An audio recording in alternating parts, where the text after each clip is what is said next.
The head of the Federal Emergency Management Agency could not say in an interview Sunday how many medical masks the federal government has acquired to send to hospitals in dire need of them as supplies dwindle amid the coronavirus pandemic.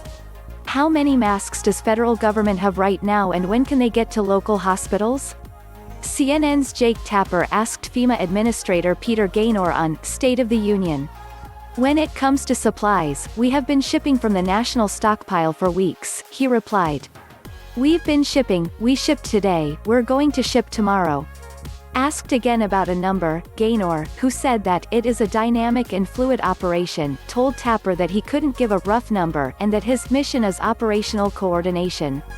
Other federal officials so far have not provided details on the specific supplies or amounts sent. When Tapper suggested that the government's inability to provide a number on the masks being supplied to hospitals could send a negative message to the public, Gaynor downplayed the importance of a specific figure. "I'm not sure it's about an exact number," he said.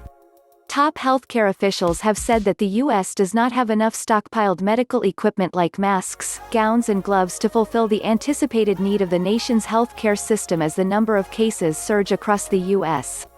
Dentists and other businesses are donating equipment and supplies to hospitals that are reporting shortages while treating coronavirus patients, and the federal government is sending supplies from the Centers for Disease Control and Prevention's national stockpile and working with private companies to ramp up production.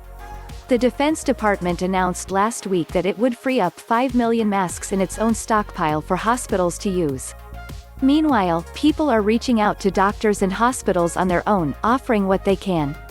The N95 respirator masks and other personal protective equipment are among the most requested items for doctors and nurses on the front lines of the fight against the virus. Medical officials, though, have also expressed a need for swabs, testing materials and ventilators. Gaynor, who runs the agency that the White House has put in charge of coordinating response efforts, also advised jurisdictions and facilities needing urgent supplies, "If you find it on the market, go ahead and buy it." The demand on these critical items is not only nationally, it's globally. "So, we've been shipping. We shipped today, we're going to ship tomorrow.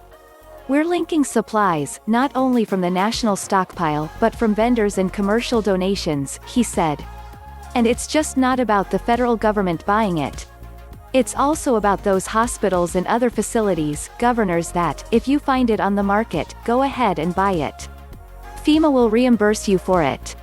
In an interview later on the same program, Illinois Gov. J.B. Pritzker said it's helpful having FEMA as the central repository for everything that we need, but said that while the state has received some requested supplies from the agency, it's a fraction of what has been requested so far.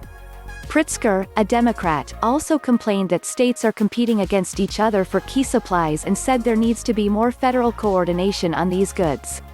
"We're competing against each other. We're competing against other countries.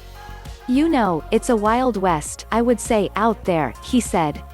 "And indeed, we're overpaying, I would say, for personal protective equipment, because of that competition." As of Sunday morning, there are at least 26,039 known cases of the novel coronavirus in the U.S. and more than 300 deaths from the disease caused by the virus, according to a tally by CNN. This story has been updated with additional developments Sunday.